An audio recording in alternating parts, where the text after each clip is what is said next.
Ya, halo, assalamualaikum warahmatullahi wabarakatuh. Kembali lagi, ketemu lagi dengan kita di Rumah Agrotani. Nah, saat ini saya akan berbagi tips sedikit untuk teman-teman semuanya yang banyak menanyakan juga di komen. Itu bedanya apa anggur yang menggunakan roastok dengan anggur yang tidak. Nah, kita lihat di samping kita ya, teman-teman semuanya. Ini salah satu anggur yang masih pendek, masih kecil, tapi ternyata sudah berbuah dan buahnya juga dompolannya ini besar. Nah, ini salah satu contoh anggur yang kita tanam menggunakan roastok alias di grafting.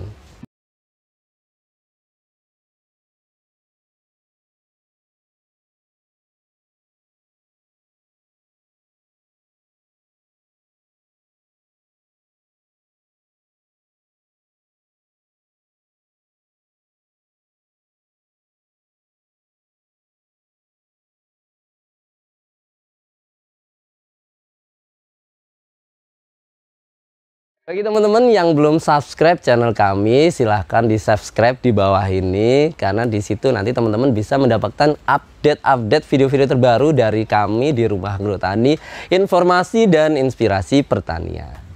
Ya, teman-teman, kita lanjutkan ya. Ini salah satu contoh tanaman, contoh anggur yang kita tanam dengan metode grafting. Metode grafting dengan menggunakan roastok. Nah, metode ini adalah salah satu juga yang mempengaruhi hasil daripada anggur, yaitu menggunakan roastok.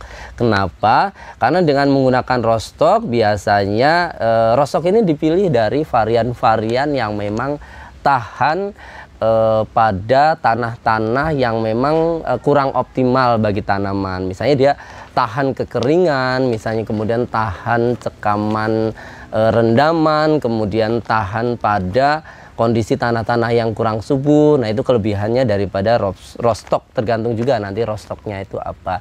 Nah, biasanya roastok ini juga berasal dari tanaman-tanaman yang akarnya bagus, yang mampu mengambil unsur hara yang banyak pada tanah, sehingga nanti perkembangannya ke atas ini nanti akan bagus, dia menyuplai banyak makanan ke atas, sehingga tanaman-tanaman yang menggunakan roastok yang bagus, yang cocok dengan lingkungan itu akan terlihat bagus dan produksinya atau produktivitasnya biasanya akan tinggi.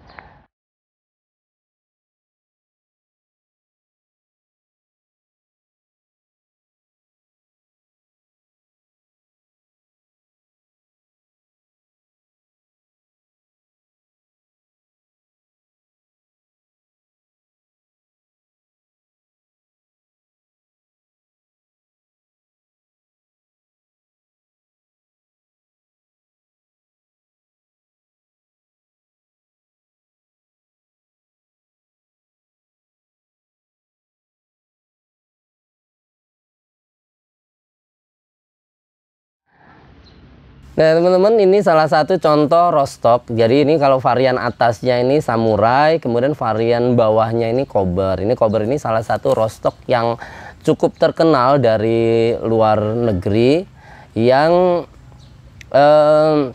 biasanya dia ini banyak keunggulannya. Nah, saya agak kurang paham keunggulannya apa.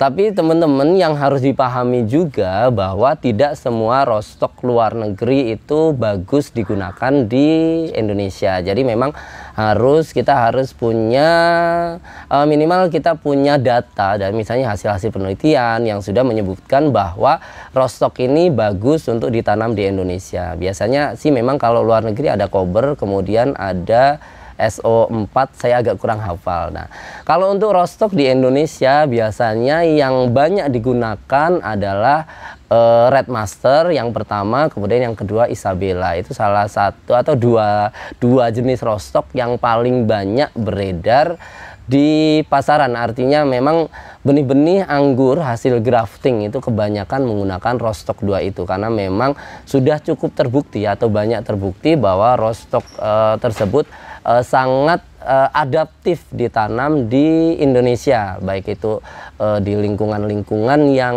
mungkin kurang optimal untuk pertanaman anggur, tapi dengan menggunakan 2 roastok itu tanaman anggur akan bertahan bagus.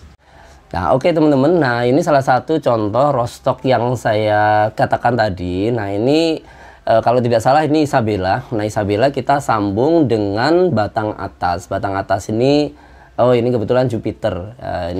Nah ini salah satu memang yang saya katakan tadi rostock yang cukup bagus dan banyak digunakan. Isabella dan satunya Red Master. Tapi saya tidak seberapa hafal yang Red Master mana, yang Isabella mana. Nah, kemudian teman-teman yang harus diperhatikan juga bahwa tidak semua rostock itu cocok dengan batang atas. Jadi kita juga harus tahu batang atas yang kita sambung dengan rostock itu apa. Karena bisa jadi ada beberapa tanaman yang ternyata batang bawahnya atau rostocknya itu kecil, sedangkan batang atasnya ini sudah besar. Jadi itu tidak seimbang. Nah itu berarti rostock itu ternyata tidak kompatibel ya sebenarnya disambung. Nah itu juga harus kita tahu. Tapi secara umum penggunaan rostock ini ternyata memang mempengaruhi produksi dan juga ketahanan tanaman. Nah, walaupun memang ada beberapa tanaman, ada beberapa anggur ya, tanaman anggur yang bisa ditanam langsung menggunakan stek. Misalnya ada beberapa anggur yang bisa langsung ditanam dengan stek, misalnya ninel, kemudian jenis-jenis anggur lainnya. Akan tetapi memang secara umum anggur itu hanya anggur-anggur tertentu yang bisa ditanam dengan stek, yang dengan hasilnya yang tidak berbeda jauh. Tapi kalau misalnya kita mau membudidayakan anggur, kemudian mau hasilnya bagus dan kita tidak takut nanti hasilnya sedikit atau itu, lebih baik kita menggunakan anggur-anggur yang memang kita grafting menggunakan rostock yang memang pas dengan lingkungan kita. Nah, begitu ya teman-teman.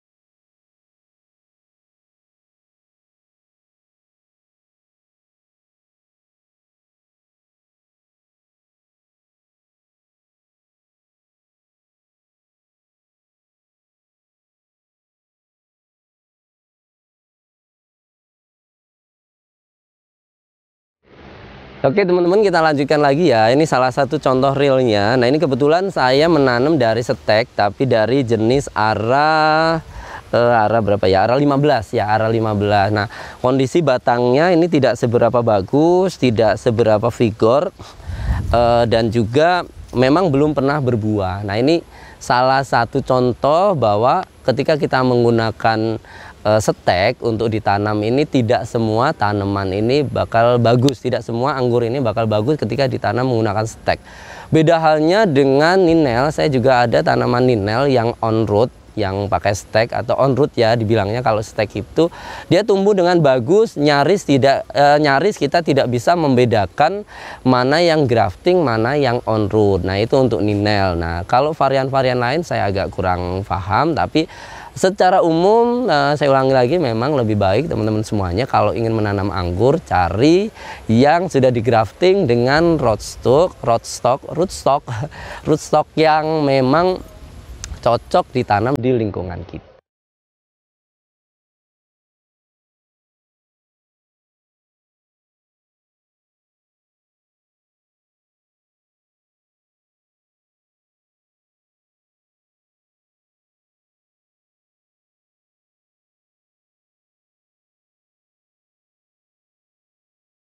Ya teman-teman, demikianlah sedikit informasi dari kami, mudah-mudahan bermanfaat dan teman-teman tetap setia ya di Rumah Agrotani, informasi dan inspirasi pertanian. Wassalamualaikum warahmatullahi wabarakatuh.